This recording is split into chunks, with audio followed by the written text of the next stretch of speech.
This is what I think about people like you who say hard work is down to genetics and steroids. It's hard work. Yeah.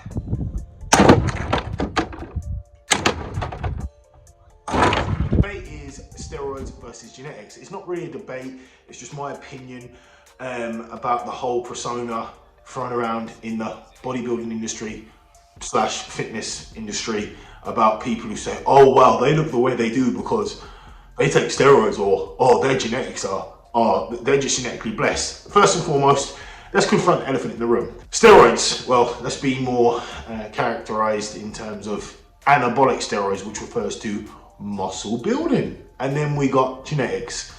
Genetics, generally, what we relate that to is someone's genes, someone's genetic makeup, usually hereditary from their mom and dad. Do you ever hear the saying, cool, if them two had babies, imagine their kid, it'd be a beast mode. You know, so yeah, unfortunately, you can't get to pick or choose your genes. It'd be good if we could. There's a lot of hoo-ha around now on the internet about, you know, doing DNA testing and finding out more about your genes and seeing what genes you have. And studies have come on leaps and bounds now. They can tell you like what food suits you, intolerances, what you're like inclined to, like they can tell you what kind of style of training you'd really excel from. You know, it's crazy what they can tell from genes. It's first and foremost, it's thrown around all the time now about, oh, he only looks that good, like it's because his genes or he's taking steroids, when ideally 90% of the time, nah. Like, it's just because they work hard. Don't get me wrong, they might have blessed genetics or they might have good genes, but you can't characterize yourself as having bad genes unless you have been training for a minimum of 6 years straight, giving it your all. Now, this is what I want to teach everyone who's watching this video.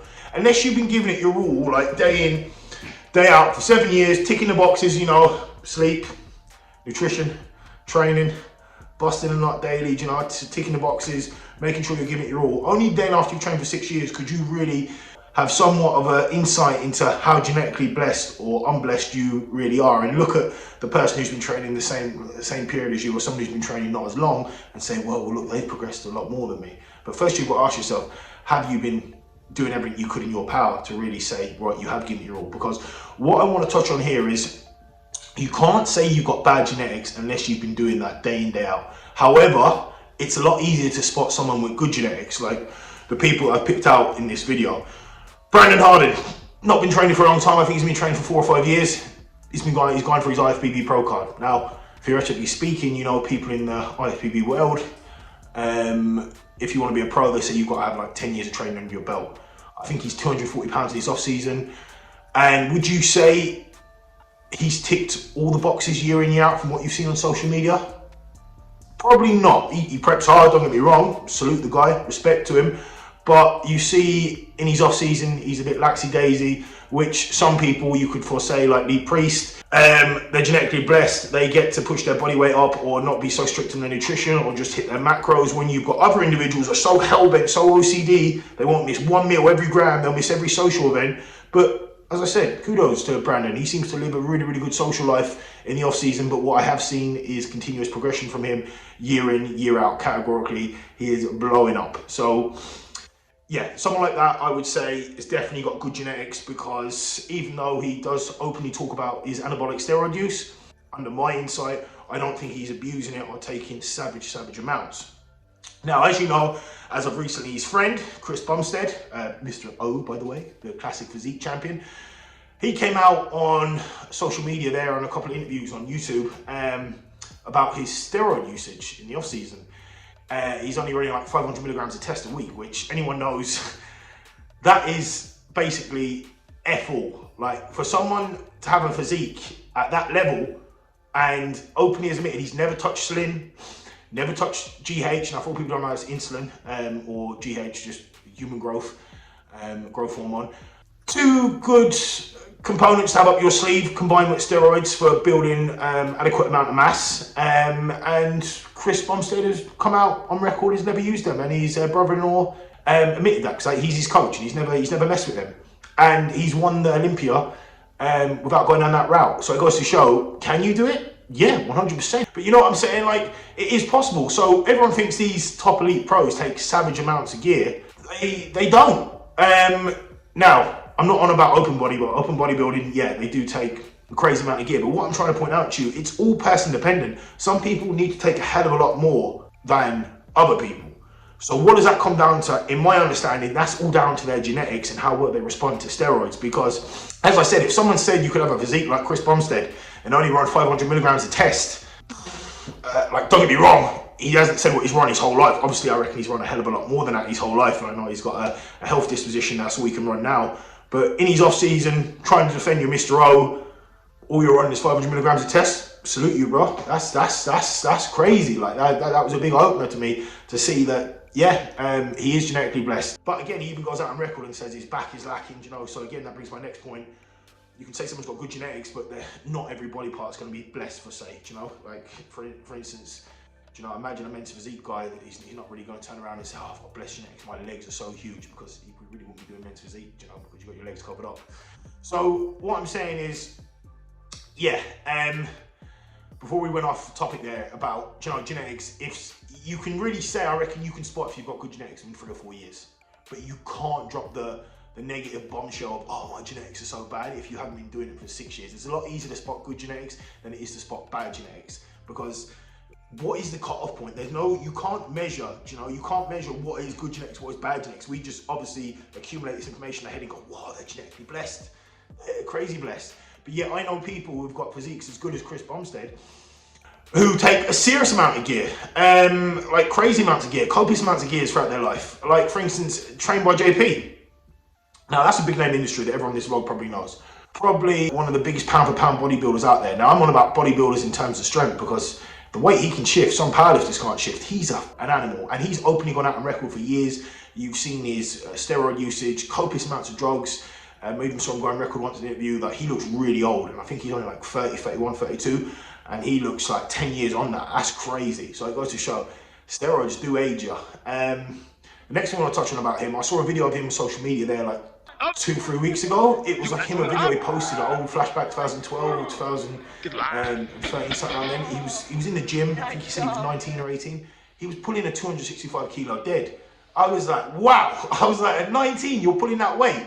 Now, I don't know if he was openly taking steroids then, because I know he's openly talked about his steroid usage for at least the last 5 years. I don't know if he was back then, but I'm saying that there to me says you got good genetics. But remember, not every gene is going to be focused towards bodybuilding. You can have strength genetics, and then the argument can come in, can you correlate strength with size?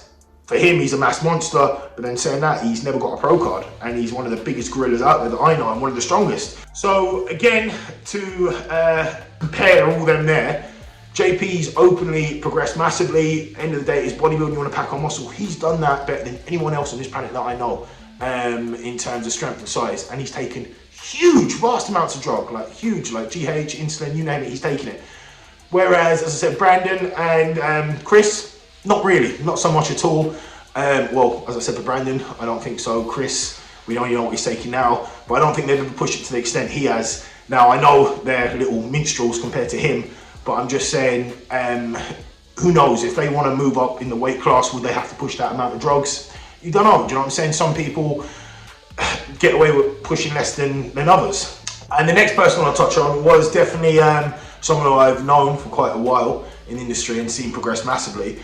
In terms for the best person at progressing physique year in, year out, and for his age, it's got to be Jamie DeRigo, who got his pro card there last year. Like, that man is a machine. He's all out intensity, all out volume, and all this BS around social media about, oh, don't be doing high volume and all out intensity sets. I spoke to Jamie numerous times, and he said to me, Mike, he was like, Mike, do you know this set about low volume training? He was like, you name anyone in the top 10 Olympia who's won or just placed in the top 10 Olympia that have trained in that way, that's a nail in the coffin job. Like, they don't. You don't see them doing their 6 to 8 rep range whatsoever. You see them like training like Jamie, like repping it out, drop sets, supersets, giant sets. You know, that man, he is wringing wet when he comes out of the gym. Like, he just blasts it. He hasn't pushed drugs severely high, and he has got to show what I'm saying about hard work and dedication. When you dedicate your life to a sport, a lot of people can say, oh yeah, he's genetically blessed. No, that man never had a fucking day off.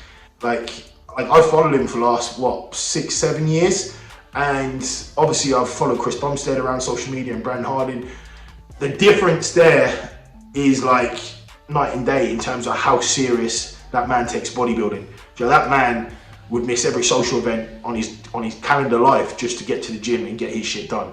And it goes to show he turned pro.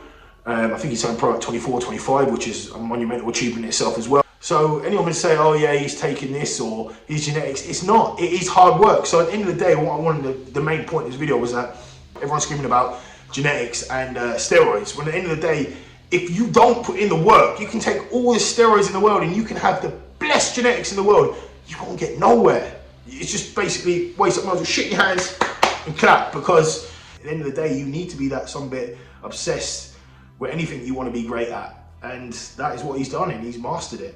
And he's going to go on to bigger and better traits, and obviously he's going to be on the Olympia stage one day and he's going to crush that. And I know without a shadow of a doubt, he's going to be a 2-1-2 champion. Just continuous progression. Like he's still got, in terms of bodybuilding, theoretically going by Dexter Jackson and all that, Jay's still another 20 years in this sport. So you can imagine if he's achieved this in this period of time, what's that man going to be like in another 20 years? So yeah, end of the day, people throw around these bullshit excuses for them sitting on the couch being lazy mofos, especially more so now than ever due to this pandemic. Oh, he looks like that because his genetics, yeah, he takes steroids, he takes so much steroids.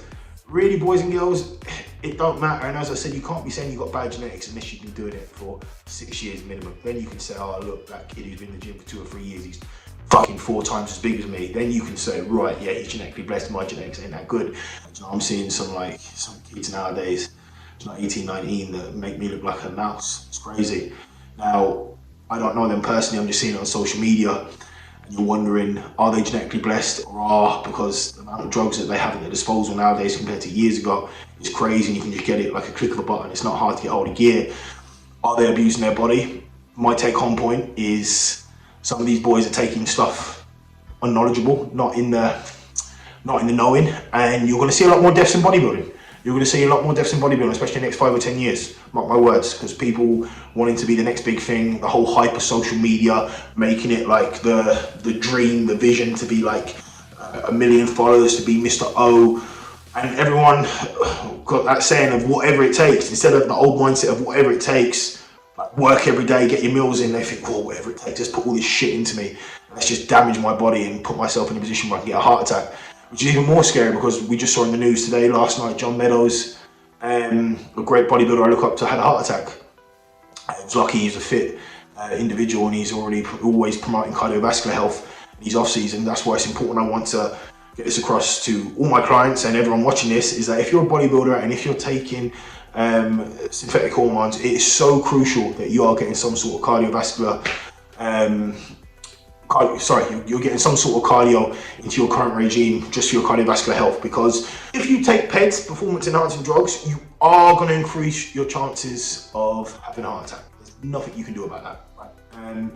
Before I wrap up this video, I want to send out my condolences to Luke Sandel's family, which was a big shock for me, because someone you thought who had it all, like third at the Arnold Classic in 2019, only 30 years old, again in terms of lifespan in bodybuilding, future Mr. Olympia one day, without a shadow of a doubt, and yeah, he had some demons in his head, which we've now found out that he had these long before bodybuilding, and this pandemic is wreaking havoc on people like that because they don't have their therapy of getting away to the gym. Like, I know there's so much you can do at home, but that camaraderie or atmosphere in the gym of like bouncing off your mates and lifting heavy weight and that competitive feeling instead of going into a dark garage and repping out weights, it ain't the same. And it's going to show now, this pandemic, like I touched on in previous videos on my Instagram, it's really going to mess with people's mental health. You just don't know what's going through these people's heads. And what's even more scary is that I lost a friend, as you know, in December, a very, very close friend, and it hit home. And you know what was the most shocking thing of all, the realization is that Ben's friends came out on record and said he's had demons in his head for long before bodybuilding. He's been in bodybuilding like 10 plus years at least, I think, maybe more. And they must just wear him out so much that they can't take it. That when someone says that to you, like, if I can just get this across to one person, like this video will be a success, is that when someone says they got them voices in their head don't take that with a pinch of salt. Like, promise me, just don't, because it's like a kettle waiting to boil over. It's gonna happen, because from personal experience, back when I was in college, I think it was in 2013, 2014, that friend, of course I don't want to mention their name, he told me, I'll never forget it, he told me, do you ever get them voice in your head, Mike, just like them demons? And I looked at him and I went, don't be a silly prick. I said, man, shut up, what are you on about? And I kind of knew what he was on about, but I was like, I didn't want him to, like, you know, he's like one of your best mates and you don't have that awkward moment of going, mate, like, what are you on about, demons? And you laugh off, joke it off. And obviously by me embarrassing him and telling him to, like, shut the like, what are you going on about? Stop me talking about that. Just to not make it awkward or being like, you're crazy, I didn't know what way to handle it. I was only young at the time. I covered it up, and then 4 years later, I got a call, he killed himself. And this person was so outgoing. And now I'm starting to see the characteristics with Luke Sandow, always a time for everyone, always time for the fans, always time for chatting to people, always there, just a phone call away. They always want to be in the company of people, because what I've realised is what gets them the worst is when they are left to sit or they're alone and they've got their own thoughts eating away at them, is when they suffer the most. Now, as I said, I can't personally relate to any of them, but I just want you guys to take this seriously. If you've got any friend, you know, give them a text, give them a thing if you haven't heard from them in a long time. Because when people are alone like that, as I said, from what I'm seeing, from my own understanding, is when their head starts playing tricks on them and they start, like, really enhancing these deep dark thoughts. And that, like, what I'm understanding myself is that there's only so much, you know, like something like a woodpecker pecking away at them until them thoughts overwhelm them and they take the action that they think. And, like, you can say what you want, it isn't about being mentally weak, because bodybuilding to me has always been the most mentally challenging sport I've ever done, and what it takes to be a bodybuilder and get on stage is next level. And Luke Sandow's the highest elite level you can be, and he can go for a 16, 18, 20 week prep, do 3 shows in a year, diet on 0 carbs, hours of cardio a day. That there, to me, I always thought was, you're the most mentally capable, strong person ever in the world. I was so wrong there. It doesn't matter how mentally strong you are towards one aspect of your life, you can be mentally weak in others. As I said, now I'm just seeing that anyone who ever reaches out to me, obviously it's got to be people who are close to you for them to say that, for you to trust you. But they say they're hearing voices and they've got demons in their head, you've got to take that so fucking seriously. You've really got to watch them, because what I've realised, that don't go away. They might not kill themselves for 2 or 3 or 4 years, or they could be still fighting it, but it's just an eye-opening thing to see some people are fighting different battles in life, and how blessed you truly are just to have your own mental health in check. Well, anyway guys, sorry, that went a bit off tangent there towards the end. So just to reiterate, steroids versus genetics, what's the take home point? It really is hard work. People take steroids, they do get better results. People who have genetics do get better results. You combine them into one, they're going to get really good results. But at the end of the day, what do they all have in common? Even if you didn't have good genetics or steroids, you still have to work hard. You still have to work hard. That's the take home point. The next point I wanted to reiterate on was mental health. Boys and girls, please text any friend you haven't heard of from a long time who's acting weird, or you haven't seen them, they're not being themselves on social media even they're acting different. Text them, how are you? It just helps them a lot. And the last but most crucial point, if anyone you come across in your life who's close enough to you to trust in you and say they hear voices or demons, take that seriously. Anyway, boys and girls, when I love you and leave you, I'm not going to say, you do you. I don't even feel like saying this, but you do you. Do what makes you happy. Do what makes you happy. Please click that like button. Please subscribe to the channel.